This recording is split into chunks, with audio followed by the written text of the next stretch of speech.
청년해병의 안타까운 희생을 정쟁의 대상으로 삼아서는 안 됩니다. 거대 야권은 28일 본회의에서 최상병 특검법을 일방 처리하겠다고 합니다. 수해복구 대민지원에 나선 청년해병의 안타까운 순직 사고에 대해 철저한 진상규명과 재발 방지 대책 마련 대신 이 불행한 사고를 정쟁의 대상으로 삼고자 하는 현실에 대해 대를 이은 해병대 출신 가족으로서 개탄을 금할 길이 없습니다.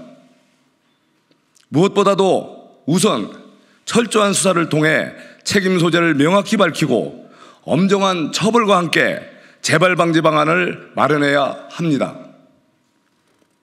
야권이 무리하게 재의결을 하겠다는 최상병 특검법 추진은 대한민국의 권력분리 원칙과 사법 시스템을 근본적으로 와해시키게 될 것입니다.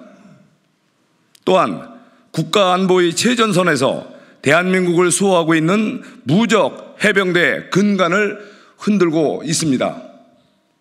특히 이번 최상병 특검법 추진은 다음과 같은 이유에서 즉시 중단되어야 합니다. 첫째, 최상병 특검법은 민주당의 일방적 입법 독주로 처리된 법안으로 협의와 타협이라는 의회 민주주의와 입법, 행정부 간 권력 분립을 무너뜨리는 법안입니다.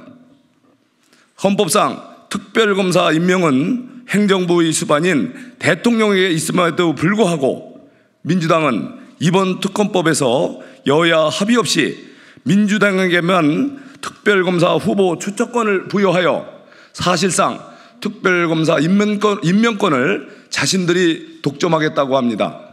이것이야말로 다수 의석으로 국회를 장악한 민주당이 이제는 행정권까지 자지우지하겠다는 것으로 이래서 대통령께서 제2요구권을 행사한 것 아니겠습니까? 둘째, 최상병 특검법은 경찰과 공수처의 수사가 마무리도 되기 전에 특검을 하자는 것으로 우리 헌정사에 유례가 없는 나쁜 시도입니다. 또한 이는 문재인 정부에서 민주당이 여당 시절 패스트트랙까지 동원해서 일방적으로 설치한 공수처를 스스로 무력화시키겠다는 것으로 전혀 앞뒤가 맞지 않는 자가 당착적인 행태 아니겠습니까? 셋째, 최상병 특검법은 공수처에서 사건을 고발한 민주당이 특별검사를 선택하도록 되어 있어 수사의 공정성을 파괴하는 법안이기도 합니다. 즉, 고발인이 사실상 자기 입맛에 맞는 검사를 고르겠다는 것으로 이렇게 되면 수사의 객관성과 중립성이 침해되어 사법 시스템의 공정성이 근본적으로 파괴되는 것 아닙니까? 넷째, 민주당은 최상병 특검법에 대한 정쟁화와 여론 호도로 대한민국 안보의 최전선을 담당하는 최정예 군 조직인 해병대의 근간을 흔들어서는 안 될 것입니다. 민주당이 최상병 순직 사고를 정략적으로 이용하면서 일부 장교의 항명 등 군의 지휘명령 체계가 크게 훼손되고 있고 연이은 고위 지휘관 소환 조사 등으로 최정예 해병대 장병들의 사기 또한 급격히 저하되고 있는 것이 현실입니다. 극도로 불안정해진 국내 안보 정세 속에서 대한민국 안보의 최전선에 서 있는 해병대마저 정쟁의 소용돌이에 빠지게 된다면 국가 안보는 심각한 위험에 처하게 될 것입니다.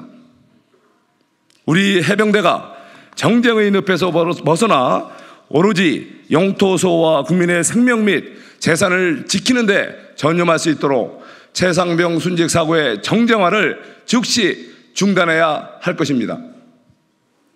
공수처 등 수사기관과 관계 당국에게도 강력히 요구합니다.